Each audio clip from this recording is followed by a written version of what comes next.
જય શ્રી કૃષ્ણ, જય માતાજી. કેમ છો બધા? મજામાં? મજામાં જશો. સ્વાગત છે તમારું આજના નવા વ્લોગમાં. વાગી ગયા છે 6 ને આપણે વ્લોગ ચાલુ કરી દીધો છે. પાણી આવી ગયું છે, ટાંકો ભરાઈ ગયો છે. બાર ટાંકો છલકાઈને જાય છે પાણી. જો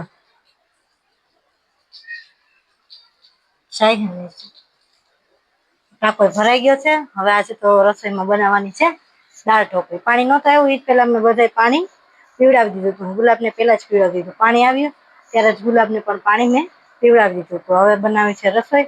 તો રસોઈમાં આજે બનાવી છે દાળ ઢોકળીમાં. દાળ ઢોકળી બનાવી નથી તો મેં કીધું લાવ દાળને બધું બાફવા મૂકી દો, પછી આપણે સરસ મજાની દાળ ઢોકળી બનાવી. કાલે બનાવી હતી મગફળી દાળ બનાવી હતી.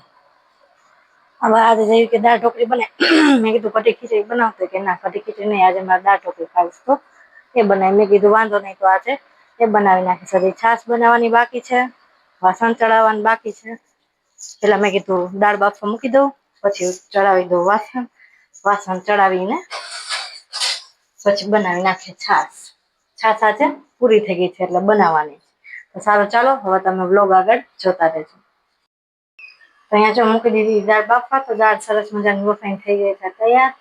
અને પછી મેં બનાવી નાખી છાશ. એટલે મસ્ત મજાનું માખણ ઉતર્યું છે એકદમ.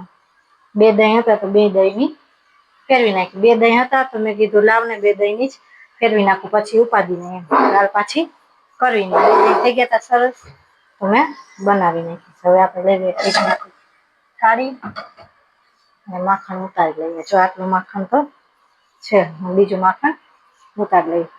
તો સારું ચાલો હવે હું માખણને બધું ઉતારી લઉં. તમે બધા વ્લોગ આગળ જોતા રહેજો. તો અહીંયા જો સરસ મજાની દાળ બફાઈ ગઈ છે. એમાં બ્લેન્ડર ફેરવાનું બાકી છે. અહીંયા લઈ લીધું છે પાણી અને એમાં નાખી દીધી છે ધાણા ભાજીનું થોડુંક મીઠું. અહીંયા લઈ લીધો છે એક વાટકી ઘઉંનો લોટ અને આમાં થોડોક નાખી દઈશું ચણાનો લોટ. આમાંથી નાખી દઈશું બધા મસાલા. તો આપણે લોટ બાંધવાનું ચાલુ કરીએ. જેટલો લોટ જોતો હોય એટલો નાખી લેવો.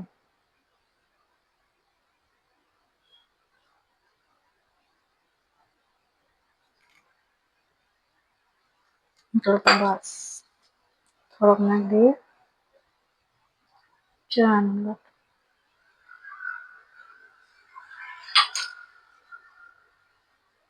હવે નાખી દઈએ બધા મસાલા.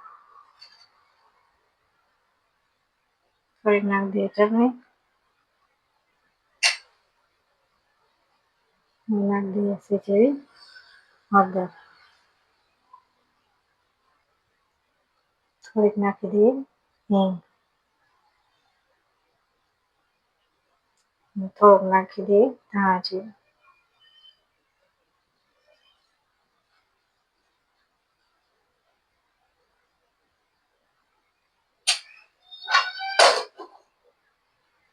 તો સરસ રીતે બધું હલાવી અને લોટ બાંધી લઈએ. અહીંયા જો સરસ મજાનો આપણે લોટ બાંધી લીધો છે. અમે તો 3 જણા છીએ તો આટલો લોટ તો બસ થઈ જાય અને ઘણી ઢોકળી બને. તો લોટને ઢાંકી દઈએ. જ્યાં દાળ છે દાળ તો બફાઈ ગઈ છે. પછી એમાં બ્લેન્ડર ફેરવવાનું બાકી છે. બ્લેન્ડર ફેરવી દઈએ પછી બધી તૈયારી કરી નાખીએ. લસણ અને મરચીની પેસ્ટ બનાવી નાખીએ. દાળ ઢોકળી છે ખાટી અને શું કહેવાય તીખી હોય તો જ મજા આવે. મરચી નખાય ખાંડીને બહુ મસ્ત થાય. તો સારું ચાલો હું પેસ્ટને બધું બનાવી લઉં. તો અહીંયા જો દાળમાં આપણે બ્લેન્ડર ફેરવી દીધું છે. અહીંયા આદુ અને મરચીની સરસ મજાની પેસ્ટ કરી નાખી છે. અહીંયા લઈ સુધાર લીધું છે ટમેટું. અહીંયા લઈ લીધું મીઠો લીમડો. એમાં જ નાખી દઈએ રાઈ અને જીરું.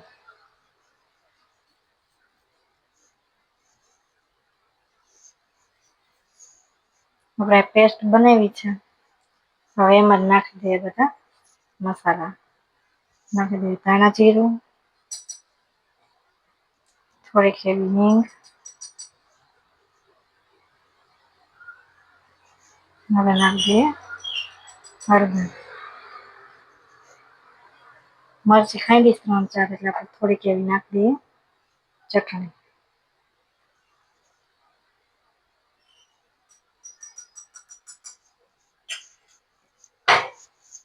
હવે આમાં નાખી દઈએ ટમેટા.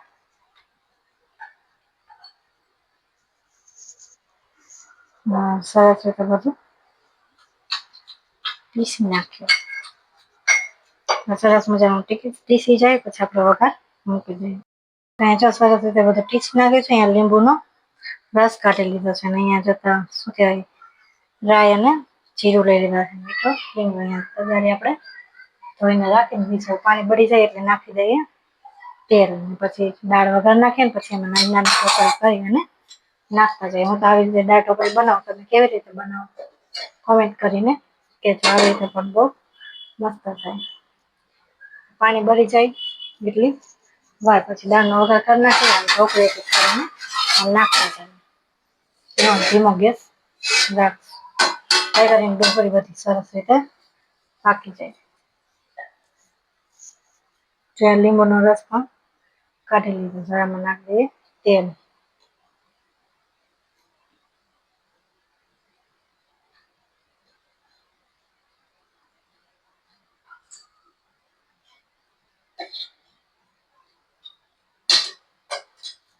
હવે નાખી દઈએ તેલ. ગરમ થાય એટલે રાખી દઈએ રાઈ અને મીઠું લીમડું અને જીરું.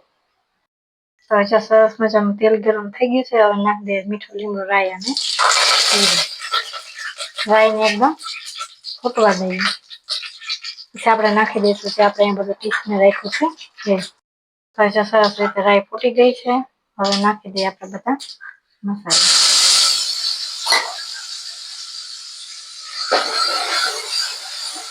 સરસ રીતે હલાવીને એકદમ આપણે પાકવા દઈએ.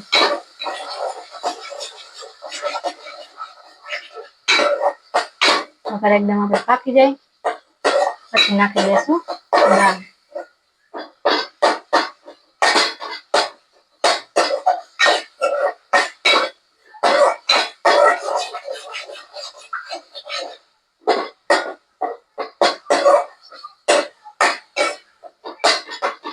વઘારને એકદમ પાકવા દઈએ પછી નાખી દઈશું દાળ. તો સરસ રીતે વઘાર પાકી ગયો છે. હવે નાખી દઈશું દાળ. અહીંયા તમે રોટલી કરવાનું ચાલુ કરી દીધું. આમાં નાના પીસ કરીને પછી આમાં નાખી દેવાનું.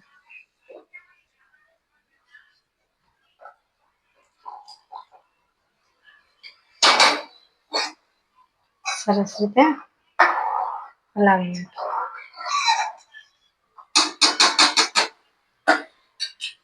નાખી દઈએ ઉપરથી લીંબુનો રસ.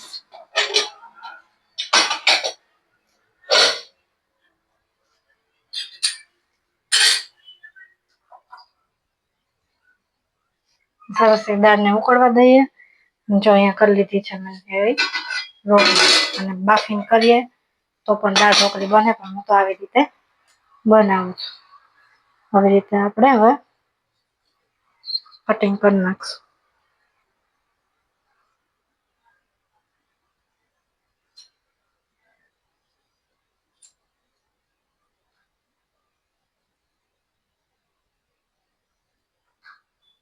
એક હાથ પકડવું પડે પણ એક હાથમાં ફોન છે.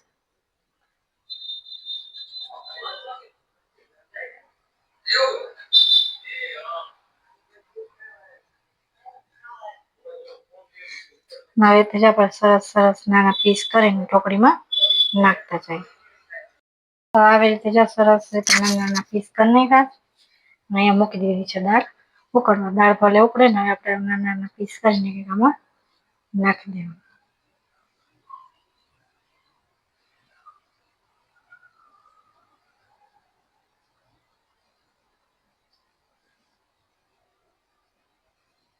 ઢોકળી બાફીને કરીએ તો પણ થાય. આવી રીતે કરીએ તો પણ બહુ મસ્ત થાય. તો આવી રીતે જો બધા નાના પીસ કરીને આમાં નાખી દઈશ. તમે દાળને એકદમ ઉકળવા દઈશ. તો સારું ચાલો હવે બની જાય પછી તમને બધાને બતાવીશ. અહીંયા જો આપણી સરસ મજાની દાળ ઢોકળી બની થઈ ગઈ તૈયાર. અને અહીંયા થાય છે દૂધ ગરમ. એટલે કેવી બની બધા કોમેન્ટ કરીને કહેજો. હવે ઉપરથી નાખી દઈએ ધાણા ભાજી.